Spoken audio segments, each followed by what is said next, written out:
And this white house right here is the house that was listed this morning at 12.8 million yen. And it is 5:30 p.m. and the listing is gone. I think it got gone within the last 30 minutes on the way to get here. I recently went to Hokkaido, the northmost prefecture in Japan. The main reason I went there was to participate in the golf triathlon event that took place in Iwamizawa, about 45 minutes west of Sapporo. It's a sport that consists of golf, bike, and run, as opposed to the conventional swim, bike, and run. As a golf lover and an avid runner, this is a perfect sport for me. I try to compete every chance I get. If you want to know more about the sport, I put the link in my description below. Anyway, since I was in Hokkaido, I decided to take a look at some cheap houses in Sapporo and also explore the surrounding area to show you what a life in Sapporo might look like if you were to buy a house and live there one day. So in this video, I'm going to show you how I found 2 cheap houses online in the heart of Sapporo and what they look like. In the end, I'm going to share my takeaway from this trip. If you're new here, my name is Shu. In this channel, I talk about real estate investing, financial freedom, and Japan. If you enjoy the content on my channel, do me a favor and hit the like button and subscribe to this channel. It really helps the channel grow and I would really appreciate your support. Before I begin, I have a gift for you. If you're interested in learning how to buy a cheap house in Japan as a foreigner, I put together a guide that will help you own your dream house here in Japan. It's completely free. Click the link below in the description. Alright, so today I'm in Sapporo, capital of northmost and largest prefecture in Japan. And the temperature right now is about 15 degrees. Feels a little bit chilly, especially for the June weather. And compared to Iwate, where I was, and it's not too far down south from here. Anyway, recently I did my top 5 markets to invest in for cash flow in Japan, and I didn't include Sapporo on that list. But the more research I do, the more I find out that Sapporo is actually one of the best markets to invest in Japan. So today, in this video, we're gonna find out why that is. Let's go check it out.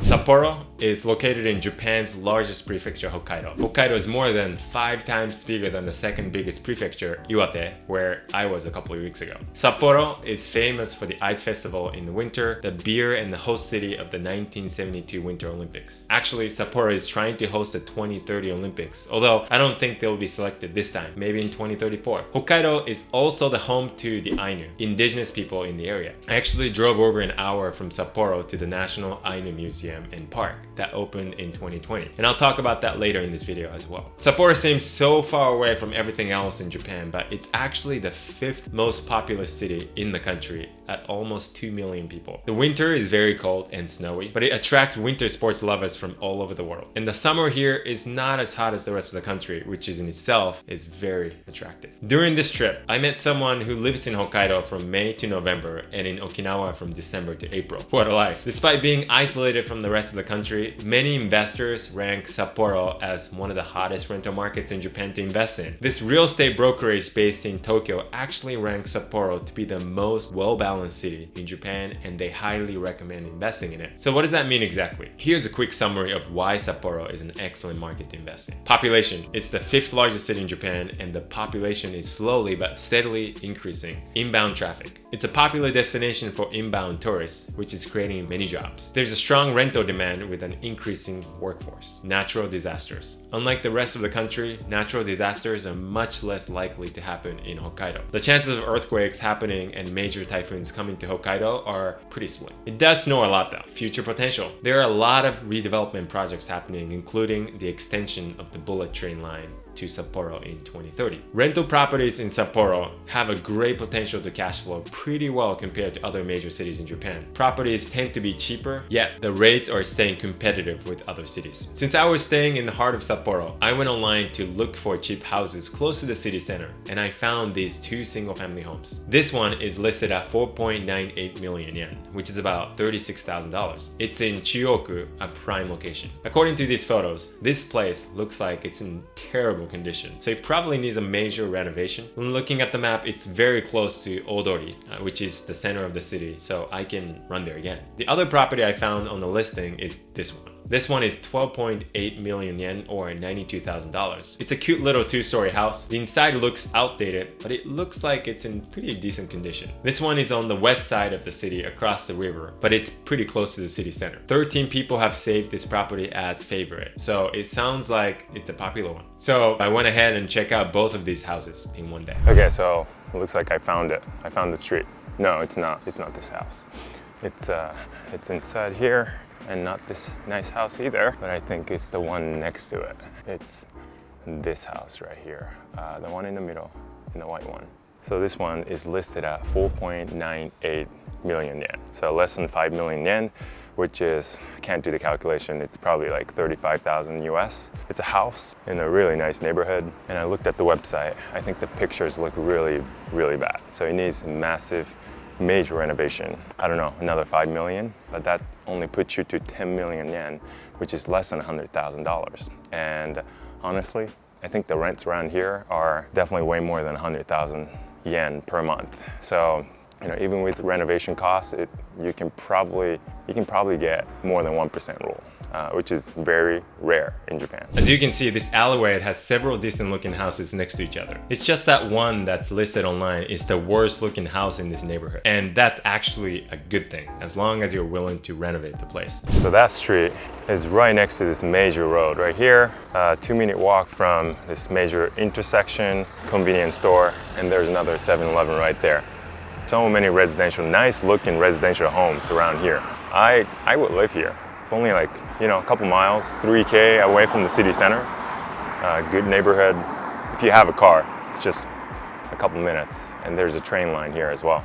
Not a bad location. As I went back to the city center, I saw how cool this city is. It's a spacious, walkable, it has a good transportation system, it's got a baseball team, and it's trying to host another Winter Olympics game. But you might be wondering, if you actually were to buy a house here, what else could you do in Sapporo? So we took a car and drove outside of the city. We drove through mountains and endless fields for an hour to get to Upopoi National Ainu Museum. On the way there, we made a quick stop at the farm that was in the middle of nowhere. So I don't usually do dairy, but Hokkaido is famous for dairy products. So I'm here, I'm gonna try the soft cream. Oishii. Oishii. It's good. And we kept driving just a little bit more and got to Upopoi. Okay, so we just drove in a little over an hour from Sapporo south to this place called Upopoi. And this is the museum for Ainu people. Ainu is the indigenous people in Hokkaido. And this place, I think it was built just a couple of years ago. It's massive, there's a huge lake inside, and the museum is looking really cool. So let's go see what's inside. We tried a traditional Ainu outfit and learned about the history of Ainu people. Admittedly, I didn't know much about them. It was a pretty cool learning experience. Traditional Ainu instrument, it's called mukuri, and I just took a quick lesson on how to play this instrument, so let me show you. I hope I still remember. Okay.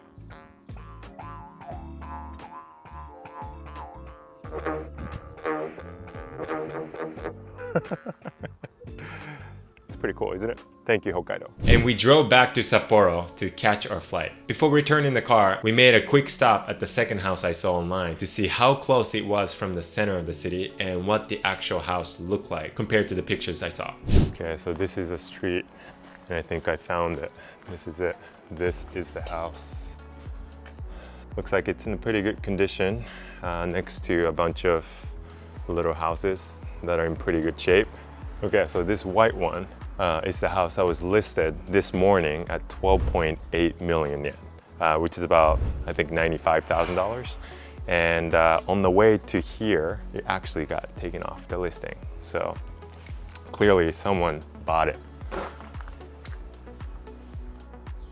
So the lesson here is, if you see a great deal, move quickly, because it's going to be gone within the day. And that's what happened to this house. How much can a single family house in this neighborhood be rented out for? Looks like it can be rented out as high as 122,000 yen per month. So let's say it's about 115,000 yen per month to be conservative. 115,000 divided by 12.8 million. That's still the 0.9% rule, which is pretty close to the 1% rule. And that's a pretty good deal for a house in Japan, especially a house that's very close to a city center. So my takeaway from this trip is that yes, I think Sapporo can be a great rental market to invest in based on all the numbers and the potential for growth. I could see myself living there maybe half the year when it's not too cold. I would say it's a pretty attractive city as a whole though. If you haven't visited, I highly recommend you to explore not just Sapporo, but the whole island of Hokkaido. What do you think? Would you move and live in Hokkaido? Leave a comment below. I hope you found this helpful. If you did, be sure to hit the like button, subscribe to the channel, and share this video with someone who might benefit from this. Again, don't forget to download the free guide, How to Buy a Cheap House in Japan as a Foreigner, and watch this video next for more.